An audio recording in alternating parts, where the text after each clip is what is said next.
오늘도 이 자리에 함께 하신 저와 여러분에게 하나님의 크신 은혜가 함께 하시기를 주님의 이름으로 축복드립니다.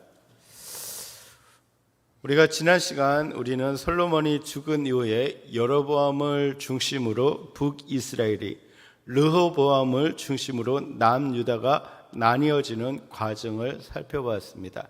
이렇게 북이스라엘과 남유다가 갈라지게 된 이유는 솔로몬의 불순종과 불신앙이었다라는 거예요. 근본적으로. 그러니까 하나님께 대해서 그가 백성을 사랑하고 하나님을 사랑하는 마음 가운데 하나님께 백성의 마음을 들을 수 있는 지혜를 달라고 기도했던 그가 이제 백성의 말을 듣지도 않고 하나님의 말씀도 듣지도 않는, 또 세상 가운데 사람들의 말에 현혹되는 그런 모습을 보여왔기 때문에, 그런 불신앙과 불순종의 모습 때문에 하나님께서 진노하셨고, 그로 인해서 남유다와 북이스라엘이 갈라지게 된다라고 말씀을 하셨고, 그것이 이루어졌습니다. 그런데 또 한편으로 보면 이 아들 르호보암이 어리석은 선택을 했기 때문에 갈라지는 것을 볼 수가 있다라는 거예요.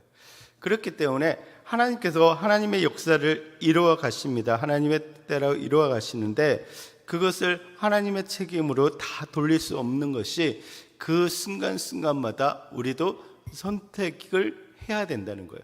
그 선택의 책임을 지게 되어 있다라는 것입니다. 여러분, 그렇기 때문에 우리에게 선택의 순간에 정말로 하나님의 뜻이 무엇인가를 생각하고 하나님의 뜻 가운데서 바르게 선택할 수 있는 여러분 되시기를 바랍니다. 그러기 위해서 어떻게 해야 됩니까? 영적인 분별력을 위해서 기도해야 된다는 거예요.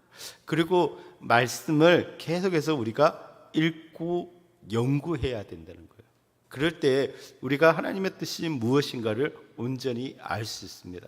여러분, 직통 계시는 믿지 마십시오. 자꾸 직통 계시를 원하는데, 하나님 앞에 기도하면 너 이렇게 해라 라고 말씀을 하시는데 사실 그렇게 주는 경우가 많이 없습니다. 왜냐하면 하나님은 말씀을 통해서 계시를 완성하셨기 때문입니다. 그런데 그렇다고 해서 그렇게 전혀 주지 않는다라고 말할 수도 없는 것이, 하나님께서는 특별한 경우에, 예를 들어서 성경을 읽을 수 없는 상황이라든지, 성경을 읽을 수 없는, 그러니까 내가 글을 배우지 못했다든지, 그런 경우에, 정말 특별한 경우에 하나님께서 우리의 마음을 만지시고 또 그로 영감을 주심으로 인해서 하나님의 뜻을 깨닫게 하신다는 거예요. 근데 보통의 경우는 우리가 다 글을 읽을 수 있고 다 우리가 알 수 있기 때문에, 성경을 읽고 이해할 수 있기 때문에 성경을 통해서 우리에게 주신다는 거예요. 그렇기 때문에 그 뜻을 우리가 알아가는 것이 중요하다라는 것입니다. 근데 이제 오늘 본문은 북이스라엘의 왕이 된 여로보암의 죄와 심판 그리고 죽음에 대해서 말씀하고 있습니다. 먼저 왕위에 오른 여로보암은 세겜과 분회를 건축하게 됩니다. 12장 25절을 보시면 여로보암이 에브라임 산지에 세겜을 건축하고 거기에 살며 또 거기서 분회를 건축하고 라고 되어 있습니다. 앞서 말씀드린 것처럼 선지자 아이야의 예언대로 여로보암은 이스라엘의 10지파를 다스리는 북이스라엘의 왕이 되어서 20년 동안 왕위에 올라 나라를 다스렸습니다. 25절에서 보는 것처럼 여로보암은 왕이 되자 세겜을 건축하여 수도로 사용했습니다. 그리고 하나님의 얼굴이라는 뜻의 분우엘의 중요성을 알고 분우엘을 보다 견고하게 만들기 위해서 성읍을 더 견고하게 건축을 했습니다. 근데 이에 대해서는 본문은 어떠한 평가도 내리고 있지 않습니다. 그것이 잘했다 못했다라고 평가하지 않고 사실을 이야기하고 있습니다. 그런데 생각해 보면 이 세겜이라는 곳은 솔로몬의 아들 르호보암이 왕으로서의 즉위식을 행한 것이 바로 여기라는 거예요. 그러니까 에발산과 그리심산 사이에 위치한 역사적인 장소이고, 르호보암이 그 왕으로서 즉위한 곳이라는 것이죠.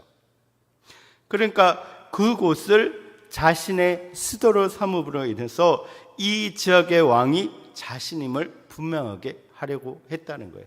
그러니까 지금 그 이스라엘의 왕은 르호보암이 아니라 여로보암 자신이라는 것을 드러내고자 했다라는 거예요. 게다가 이것은 역사적으로 중요한 의미를 가지고 있습니다. 이 세겜은 하나님께서 아브라함에게 가나안을 주시겠다라고 선언한 곳입니다. 그리고 아브라함이 가나안에서 최초로 제사를 드린 장소에도 바로 이 세겜입니다. 또한 야곱이 이곳의 모든 우상을 묻고 그 영적으로 다시 개혁을 한 곳이 바로 이곳 세겜입니다. 이곳은 모세를 통해서 하나님과 언약을 맺은 장소이기도 했습니다. 무엇보다도 여호수아가 온 이스라엘 불러 하나님과 맺은 언약을 상기시키면서 마지막 고별 설교를 한 곳도 바로 이곳 세겜입니다. 그러니까 자신이 정치적으로 종교적으로 하나님께 인정받은 그런 왕이라는 것을 드러내고 싶어 했다라는 것을 우리는 볼 수가 있다라는 것입니다. 그리고 그는 이스라엘 백성들에게 자신이 준비된 왕으로 보이려고 했다는 거죠. 한편 분회를 강화한 것은 요단 동편 통치를 강함으로 동쪽에 있는 다른 국가들의 공격에 대비해서 준비하기도 하고 동시에 영토를 확장시키려고 하는 의도를 가지고 있었다는 거예요. 그러니까 사람들에게 나는 진정한 왕이고 이렇게 준비된 왕이고 그래서 잘 감당한다라는 것을 드러내고 싶어 했다라는 것입니다. 그렇기 때문에 이 부분에 대해서 악하다든지 선하다든지 그런 평가가 나오고 있지 않습니다.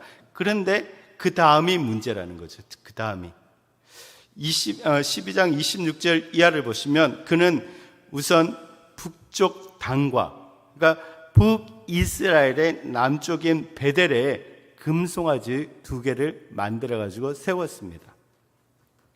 그리고는 이렇게 말합니다. 28절입니다.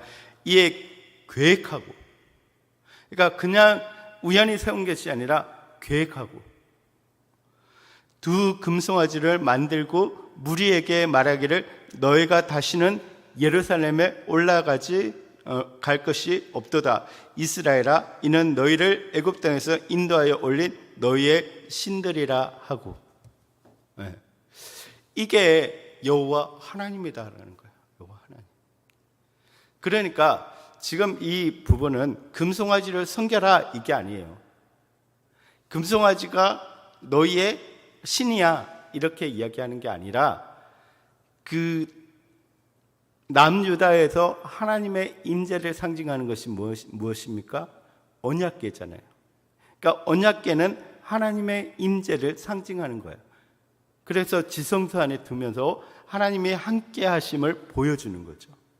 근데 지금 금송아지를 만들어서 금송아지를 통해서 하나님이 여기도 함께 하신다라는 것을 보여주고 있는 거예요. 그런데 마치 뭐예요? 지금 그렇게 의도적으로 그래서 그쪽에 가서 하지 말고 여기도 하나님이 있으니까 여기서 예배해라고 메시지를 줬지만 뭐예요? 잘못된 메시지를 줌으로 인해서 사람들이 여기에 와서 뭘 하게 됩니까? 금송아지를 섬기게 되는 거예요. 금송아지. 그래서 여러분 우리가 신앙생활을 진짜로 바르게 해야 된다는 거예요. 그러니까 잘못하면 우리가 잘못된 신앙을 가지고 나아갈 수밖에 없다라는 거예요. 그러니까 이게 뭐냐면 영적인 영향력이죠. 영적인 영향력. 괜찮아. 뭐 어디에도 하나님 다 계시잖아. 괜찮아. 그러니까 자신이 정말 바르지 못한데도 불구하고 마치 내가 다 아는 것처럼 그렇게 이야기하다 보면 뭐가 되는 거예요? 나를 따르는 사람들이 잘못된 신앙생활을 할 수 있다는 거예요. 특히나 여러분 오래 다니신 오래된 권사님들 조심하시기 바랍니다. 왜냐하면 여러분은 영적인 영향력을 가지고 있어요. 그래서 그 새로 오신 분들이나 젊은 사람들은 권사님들의 모습을 보게 되는 거예요. 그래서 권사님들이 바르게 신앙생활을 하면 그분들도 바른 신앙생활을 따라가는 거예요. 근데 권사님들이 그렇게 바르지 못하고 그냥 진짜 경건의 모양만 가지고 나아간다면 그렇게 갈 수밖에 없다는 거예요.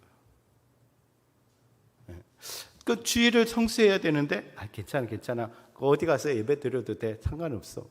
뭐 너 볼일 보다가 예배 드려 라고 이야기를 한다면 젊은 사람들은 권사님이 그렇게 이야기했는데 괜찮지 않을까? 이렇게 된다는 거예요. 여러분들이 정말로 영적인 책임감을 가지고 바르게 신앙생활을 할 수 있도록 여러분 몸부림쳐야 돼요.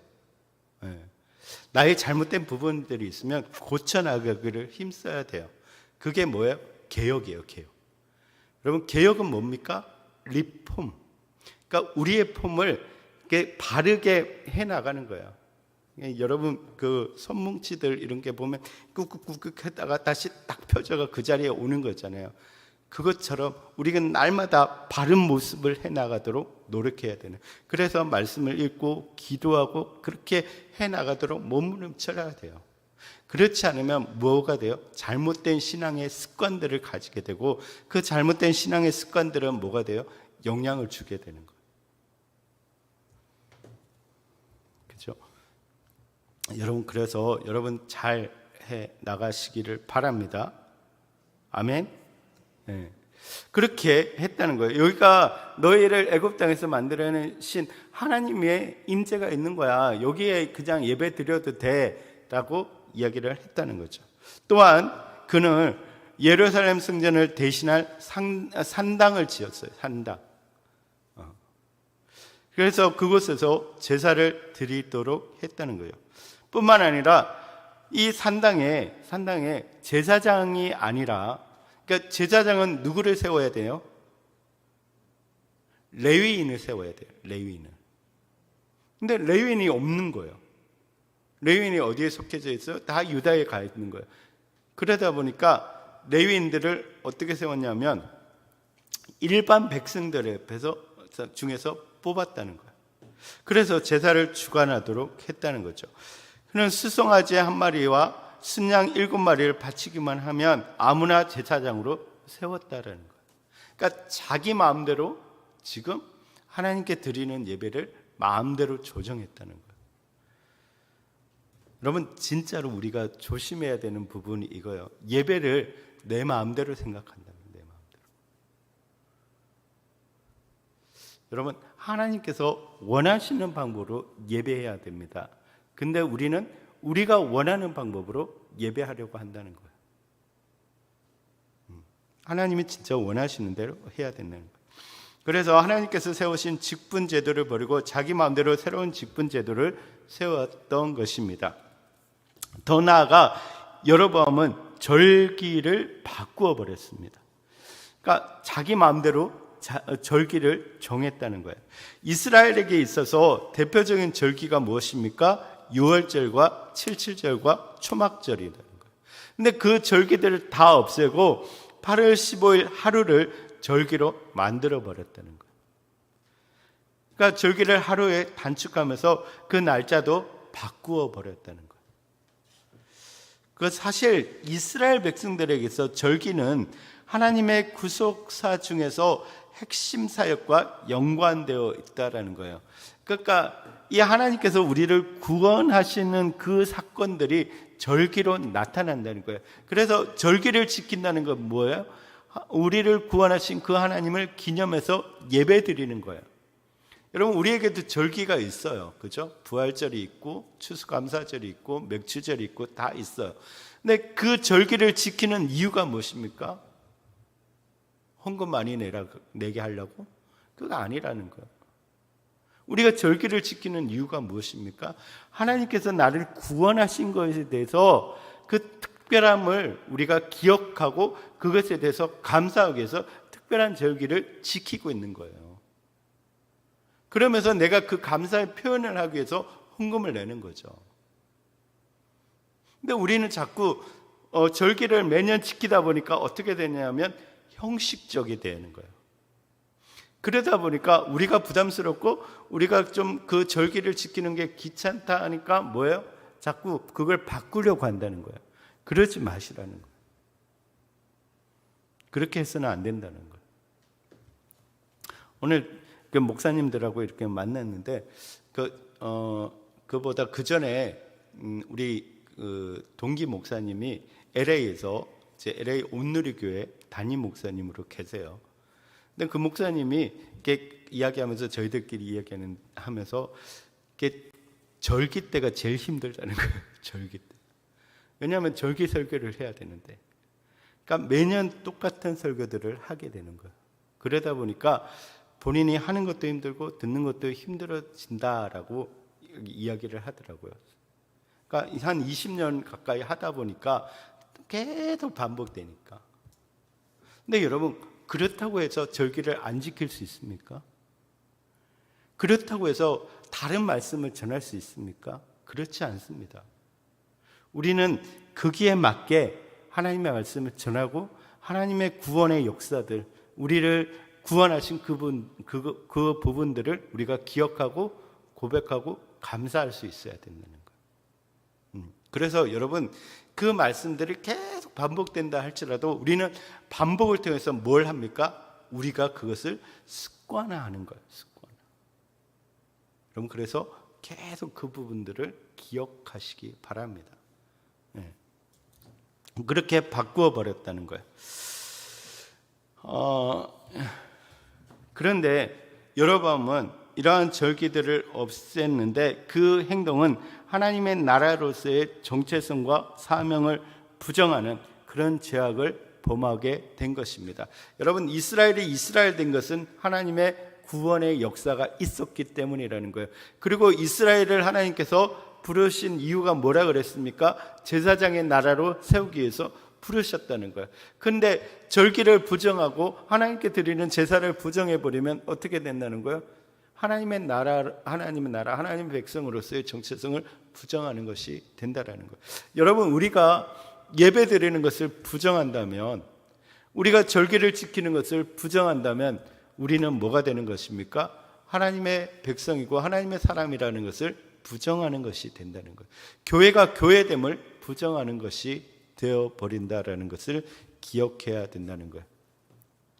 그래서 14장 9절을 보시면 후에 여로보암이 자기의 아들 아비야가 병들어 죽게 되었을 때 자신의 아내를 변장시켜서 선지자 아이야에게 아들이 죽을지에 대해서 묻도록 하는데, 그때 아이야의 입을 통해서 여로보암의 잘못에 대해서 이렇게 평가하고 있다는 거예요.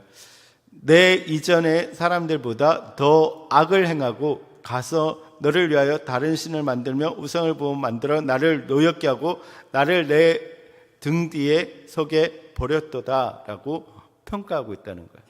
그러니까 그의 행동이 뭐라는 거예요? 악을 행했다는 거예요. 악을 행했다는 거. 그죠?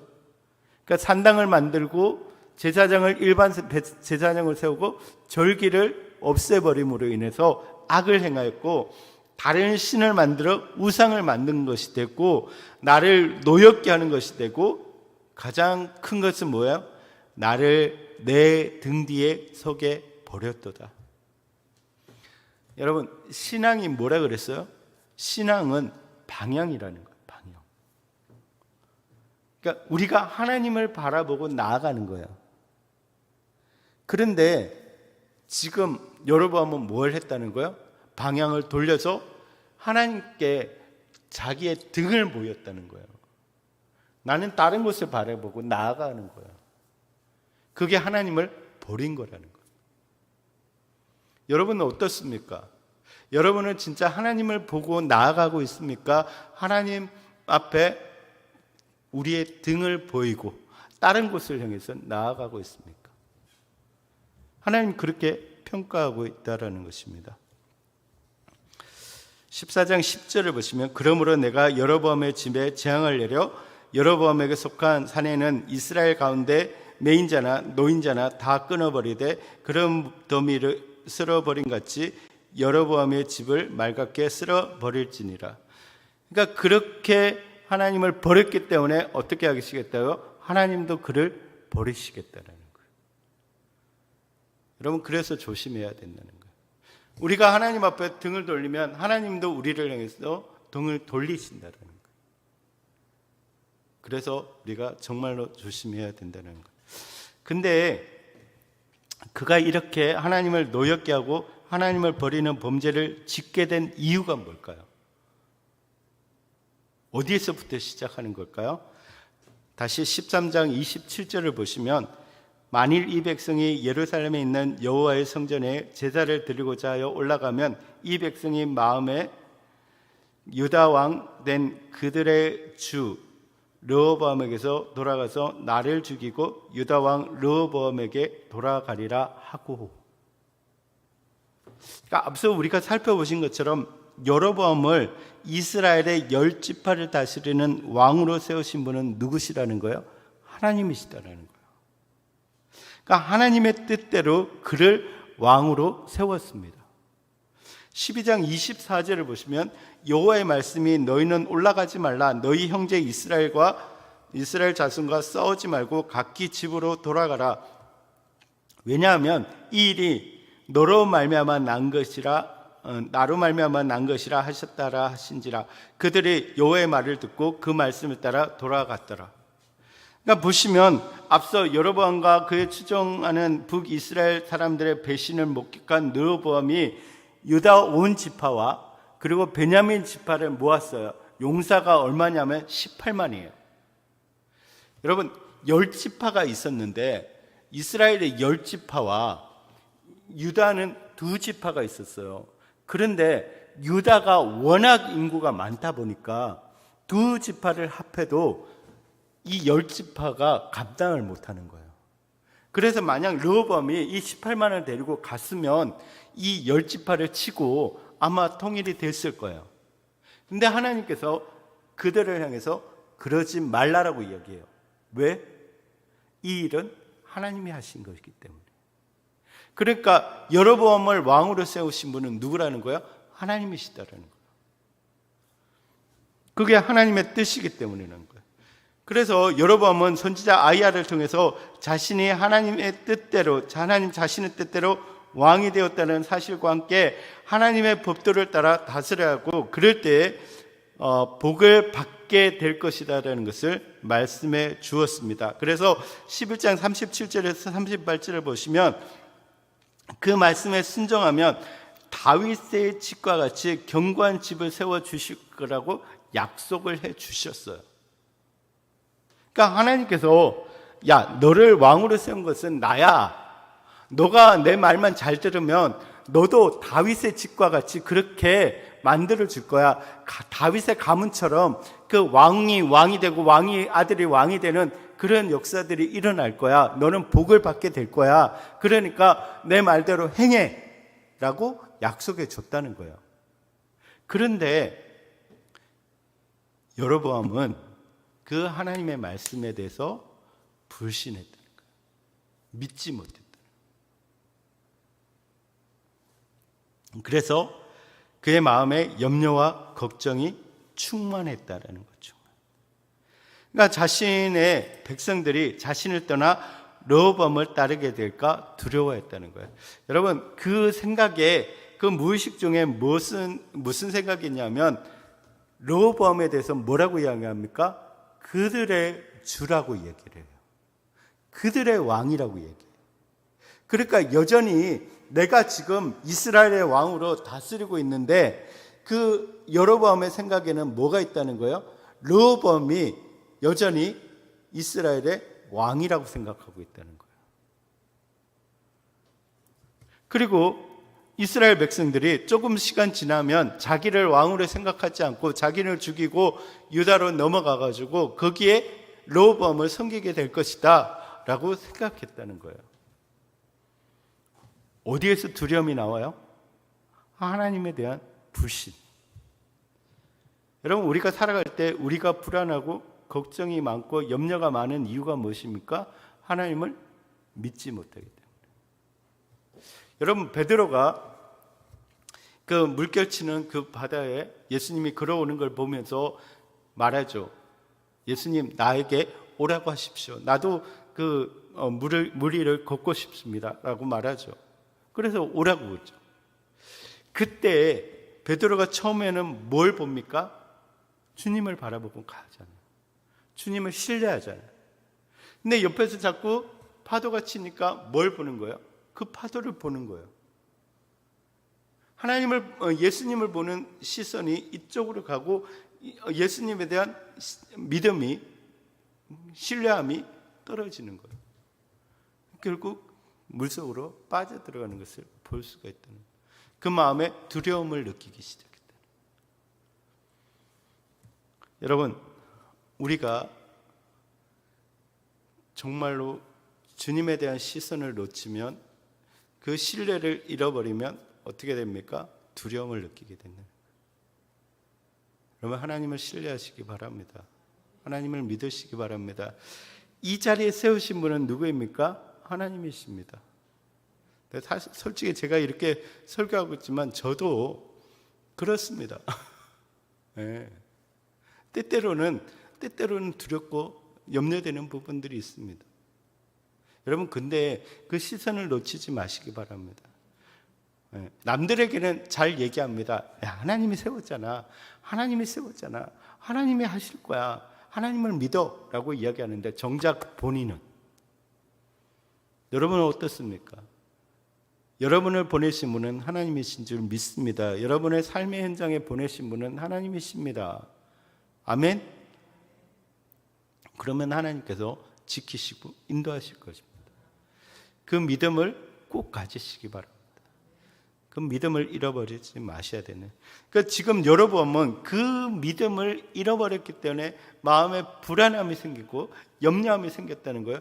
그 때문에 뭘 했다는 거예요? 죄를 범하게 됐다는 거예요. 자, 이런 흐름 속에서 이제 13장과 14장은 여로보암의 죄악에 대해서 하나님께서 어떻게 심판하시는지에 대해서 이야기를 하고 있습니다. 먼저 13장 1절 이하를 보시면 좀 이게 재미있는데 이게 좀 이해되지 못한 이야기가 나와요. 유다에서 올라온 젊은 선지자가 베델의 우상 제단을 향해서 이 제단이 해파될 것에 대해서 경고하는 사건이 나옵니다. 그러니까 베델에서 지금 금송아지 우상에게 제사를 드리고 있는데 가서 이야기를 하는 거예요. 이 제단이 해파될 것이다. 증거로서 그러니까 제단이 해파되고 죄가 하늘에서 떨어질 것이다. 죄가 하늘에서 떨어질 것이다. 라고 선포하게 되는 거죠.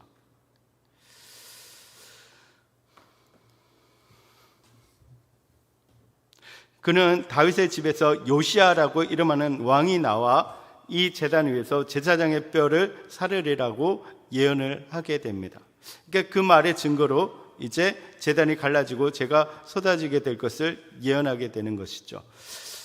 이 일이 있은 후에 여로보암이 그를 잡으려고 손을 내밀었을 때 그 손이 말라버리게 됩니다. 선지자가 기도할 때 다시 회복되었는데 그가 예언한 대로 제단이 갈라지고 죄가 쏟아지게 되는데 이에 왕이 그를 집에 초대하려고 했지만 그 선지자는 하나님께서 자신에게 먹지도 말고 마시지도 말고 돌아오는 길도 다르게 하라고 하신 말씀을 상기시키면서 여로보암의 제안을 거절하게 됩니다. 그러니까 지금 이 말은 뭐냐면 여로보암이 지금 행하고 있는 그 타락한 종교적 그 모습에 대해서 심판하실 것에 대해서 하나님은 예언적으로 말씀하고 있다는 거예요.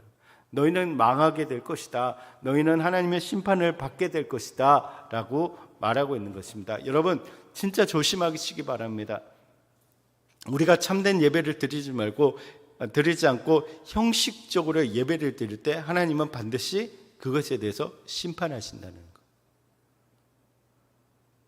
여러분, 그래서 우리가 정말 바른 예배를 드릴 수 있도록 힘쓰고 애써야 된다는 거죠. 거기에 대해서 이제 예언을 했죠. 근데 이제 자신의 집으로 돌아오는 도중에 베델에 사는 늙은 선지자가 자기 아들을 통해서 이 소식을 듣게 됩니다. 그래서 그를 찾아가서 자기도 선지자인데 천사가 그 젊은 선지자에게 먹고 마시라고 했다고 하면서 그를 속이고 식사를 하게끔 했습니다. 근데 늙은 선지자잖아요. 그 선지자가 사실 지금 이야기하고 있는 것은 거짓말이에요. 그는 그 천사의 목소리를 듣지 않았고 또 그렇게 하라고 하나님께서 하지도 않았어요. 근데 그 젊은 선지자를 속였다는 거예요. 그래서 그 젊은 선지자가 먹고 마셨어요. 근데 그 식사하는 도중에 하나님의 영이 진짜 그 늙은 선지자에게 임하여서 말씀하셨어요. 그 젊은 선지자가 죽게 될 것이라고 말했어요.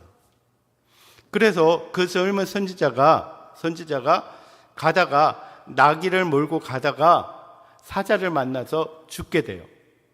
근데 놀라운 것은 사자가 나귀를 해하거나 해치지 않고 젊은 선지자만 죽였어요. 그리고 사자와 나귀가 같이 서 있는 거예요.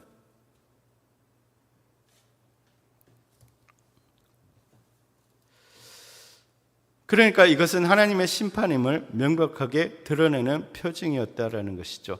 이 26절을 보시면 그 사람이 길에서 데리고 돌아간 선지자가 듣고 말하되 이는 여호와의 말씀을 어긴 하나님의 사람이로다.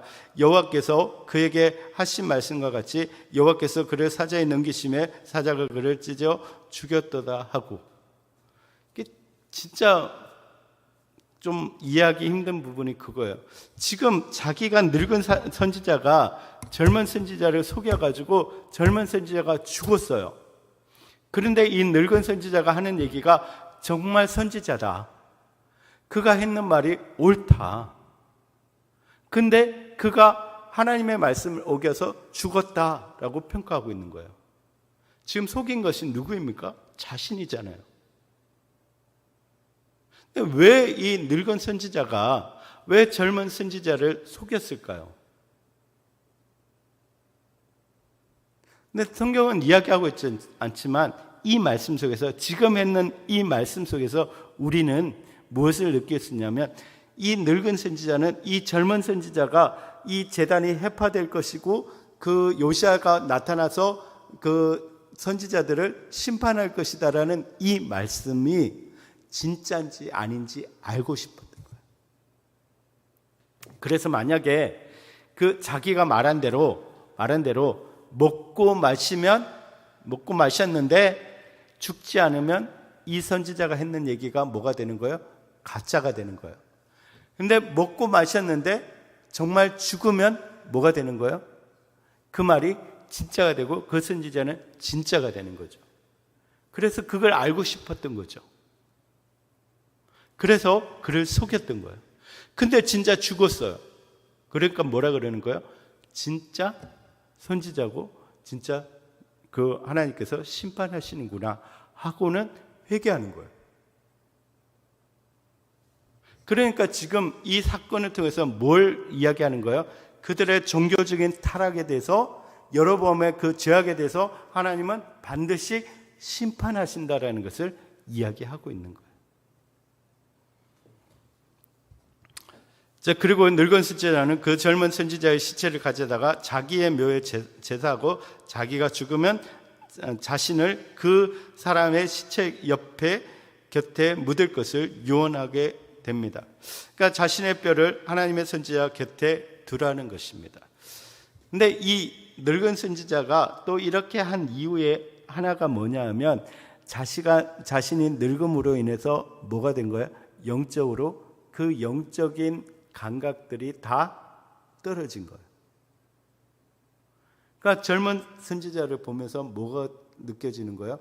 약간의 질투심이. 여러분 조심하시기 바랍니다. 여러분 우리가 권사님에 맞게 영적인 그 경건의 능력을 가지고 있어야 된다는 거예요. 근데 만약에 그런 게 없으면 우리는 뭘 하게 됩니까? 질투를 하게 됩니다. 그래서 직분만 있고 능력이 없으면 어떻게 됩니까? 정말 직분에 맞게 능력을 행하고 경건의 모양으로 능력으로 살아가는 그 사람들에 대해서 뭐라고 이야기합니까? 나도 한때는 그랬어. 나도 옛날에 저렇게 날아다녔어. 저 때도 한때야. 이렇게 한다든지, 아니면 정말 일할 때 뭘 하는 거예요? 딴지를 거는 거예요. 딴지를. 여러분, 내가 저 젊은 사람들보다 그런 부분에서 약하다면 여러분 정말 경건의 능력을 위해서 기도하시기 바랍니다. 여러분들이 먼저 힘쓰고 있어야 돼요. 여러분 권사님들이고 우리 여러분 집사님들이지 않습니까? 진짜 놀라운 것은 우리 교회는 성도가 없어요. 모든 성도의 간부화가 되어 있어요. 우리 유일한 성도가 뒤에 계십니다. 다 권사님, 우리 집사님, 안수 집사님, 장로님 다 그래요. 성도들은 누가 있습니까? 청년들, 우리 중고등학생들.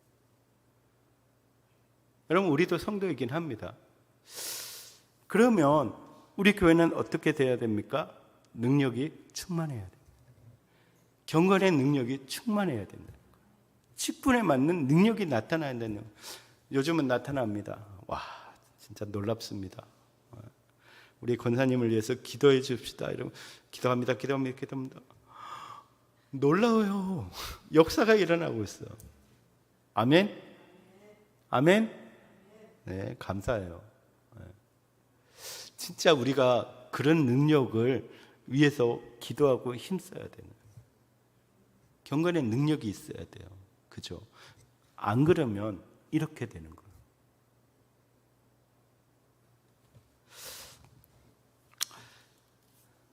자, 이렇게 베델의 늙은 선지자가 죄에게 돌이켜서 이제 하나님의 뜻을 전하는 모습과는 반대로 여로보암은 하나님께 불순종한 자에 대한 분명한 증거를 보여줬음에도 불구하고 악한 길에서 회개할 줄을 몰랐습니다. 여전히 그 길을 걸어가는 것을 볼 수가 있습니다. 33절에서 34절입니다. 여로보암이 이 일 후에도 그의 악한 길에서 떠나 돌이키지 아니하고 다시 일반 백성을 산당의 제사장으로 삼되 누구든지 자원하면 그 사람은 산당의 제사장으로 삼았으므로 이 일이 여로보암의 집에 죄가 되어 그 집이 땅 위에서 끊어져 멸망하게 되니라. 여러분, 회개하지 않으면, 돌이키지 않으면 결국은 멸망하게 된다는 거예요. 하나님께서 그렇게 보여줬음에도 불구하고 지금 여로보암의 그 영은 어떻게 되었습니까? 딱딱하게 굳어져 있다는 거예요. 딱딱하게. 그러니까 감각이 없어진 거예요. 감각, 회개의 감각이 없어진 거예요. 여러분 정말로 조심해야 돼요. 우리가 하나님께서 신호를 주세요. 그러면 우리는 회개해야 돼요. 그러니까 미련한 사람은 확실한 증거를 보여줘도 그것을 깨닫지 못하고 멸망의 길을 가게 된다라는 것입니다. 여러분, 회개는 단순히 지은 죄를 후회하는 태도가 아니라 그 비참한 죄에서 돌이켜서 하나님의 뜻을 선포하고 변화의 삶을 살아가는 것임을 우리가 기억하시고, 여러분 회개하는 삶을 살아가는 여러분 되시기를 주님의 이름으로 축복드립니다. 불순종한 선지자의 말로, 그러니까 젊은 선지자 입장에서 봤을 때, 여러분 아무리 그 늙은 선지자가 천사를 만났고, 그 천사가 그렇게 이야기했다라고 이야기하더라도 지금 이 선지자는 누구의 말을 듣고 여기에 와 있습니까? 하나님의 말씀을 듣고 여기에 와 있습니다. 그죠?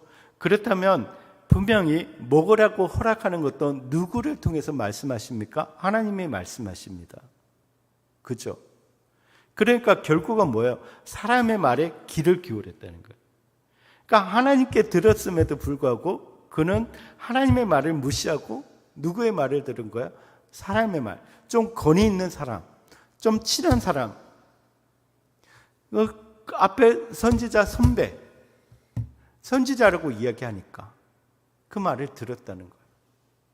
여러분 베레아 성도들이 칭찬받은 이유가 무엇입니까? 말씀을 들었을 때 그 말씀이 진짜인가 아닌가 뭐 했다고요?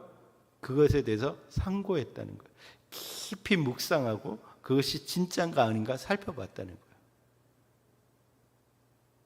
여러분, 이 자세가 중요합니다.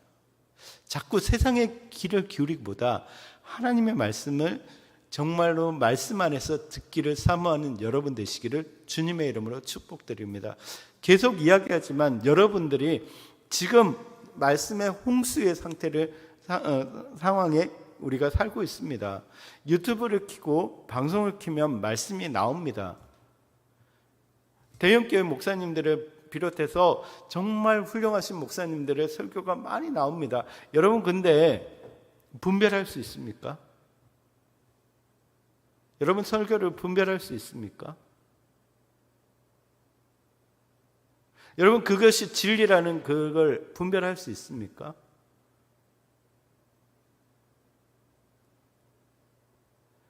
우리가 분별할 수 있어야 돼요. 그죠?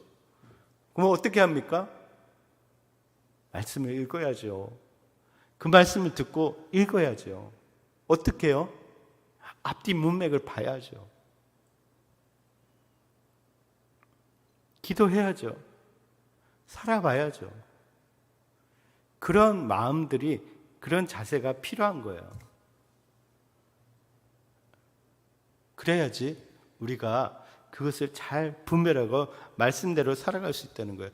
그렇지 않으면 이 젊은 선지자처럼 그렇게 불순종함으로 멸망당할 수밖에 없다라는 것입니다. 자, 이것이 뭐라는 거예요? 하나님 앞에서 잘못한 여로보암에 대한 하나님의 심판을 이야기하는 거죠. 두 번째 심판이 무엇입니까? 그의 아들 아비야를 병들게 하셨다라는 거예요. 하나님을 버리고 하나님 앞에 등을 보였던 그를 심판하셨다라는 것을 이야기하고 있습니다. 그리고 여로보암의 집안에 있는 모든 남자는 다 끊어버렸다는 거예요. 뒤에 보면 이제 아비야가 죽고 그 아들 누가 됐다고요? 나답이 왕이 되었어요. 그런데 얼마 있지 않아서 바하사에게 암살당하게 되는 거예요. 그리고 이제 여로보암의 가문에서 바하사의 가문으로 넘어가게 돼요. 왕권이. 그러니까 결국은 여로보암에서 그 아들 때를 제대로 채우지 못하고 그 왕의 가문이 없어지게 되는 거예요. 하나님께서 하나님 말씀대로 살아가면, 하나님 말씀대로 하나님께 순종하며 살아가면 하나님께서 다윗의 가문처럼 그렇게 가문을 이어주시겠다고 약속하셨는데 그러지 못했다라는 것을 말해주고 있습니다. 여러분, 우리가 이 본문의 말씀들을 보면서 여로보암의 그 죄악과 죽음에 대한 부분들을 우리가 바라보면서 첫 번째 우리가 생각해야 되는 것은 뭐냐면 하나님에 대한 불순종의 결과는 결국은 멸망이라는 거죠. 그러니까 하나님 앞에서 온전히 순종할 수 있는 여러분 되시기를 바랍니다. 그러니까 바르게 순종해야 돼요. 바르게. 내가 그게 힘들고 어렵고 귀찮더라도 바르게 가야 돼요. 이게 죄송합니다. 잔머리를 굴리면 안 돼요. 신앙의 잔머리를 굴리지 마세요. 바르게 그냥 가는 거예요. 그러니까 거인의 걸음을 걸어가야 돼요. 그러니까 우리가 히브리서 11장을 보면 믿음장이잖아요. 그 안에 거인들의 발자국, 믿음의 그 발자국들이 있잖아요. 그들은 다 고통당하고 힘들고 어려움을 당했어요. 근데 그럼에도 불구하고 묵묵히 무슨 길을 걸었어요? 믿음의 길을 걸었어요. 그들의 믿음으로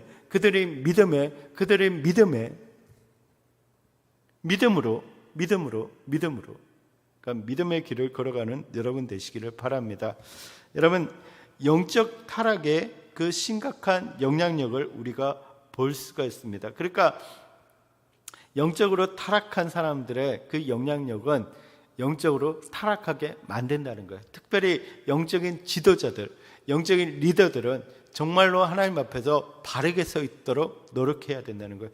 그래서 여러분 권사님들 진짜 바르게 서 있도록 기도하시기 바랍니다. 여러분 행동 하나하나, 말 하나하나 그런 부분들이 정말로 우리가 우리 자신을 돌아보면서 조심해야 돼요. 그리고 우리 안에서 그 경건의 능력이 나타나도록 기도해야 되는 거예요. 네. 여러분 영향력이 굉장히 큽니다. 다 보고 있어요. 사람들은 말로 변하지 않습니다. 행동으로 변하는 거죠. 말을 보면서 변하는 게 아니라 행동으로 변한다는 거예요. 그러니까 많은 목사님들이 실망하는 이유가 뭡니까? 설교를 아무리 해도 변하지 않는 거예요. 그래서 많은 분들이 그런 글을 해요. 아무리 설교해도 변하지 않는데 설교가 무슨 소용이 있을까? 이렇게 얘기를 하세요. 가끔 저도 느낍니다. 근데 중요한 거는 설교를 통해서 변하지 되는 게 없는 거죠. 근데 뭐를 통해서? 행함을 통해서. 어떤 목사님은 진짜 걸어오는 발자국만 봐도 은혜가 되는 거예요. 그 모습만 봐도 은혜가 되는 거예요. 왜? 그 삶이 그렇기 때문에. 우리의 모습이 그러한 모습이 되기를 주님의 이름으로 축복드립니다. 여러분 우리가 계시록을 보면 사대교회를 향해서 어떻게 평가합니까? 살아있다는 이름을 가졌으나 실상은 죽은 교회라고 평가하고 있다는 거예요. 살아있지만 경건의 모양은 있지만 능력이 없는 사람들, 그게 살아있으나 죽은 교회라고 말하고 있습니다. 또 우리의 불순종의 결과는 죽음. 우리가 젊은 선지자를 보면서 정말로 하나님 말씀대로 가야 된다는 거를 우리에게 말해주고 있습니다. 여러분 이 말씀 가운데 여러분 깊은 깨달음을 가지고 정말 말씀대로 살아가는 여러분 되시기를 주님의 이름으로 축복드립니다.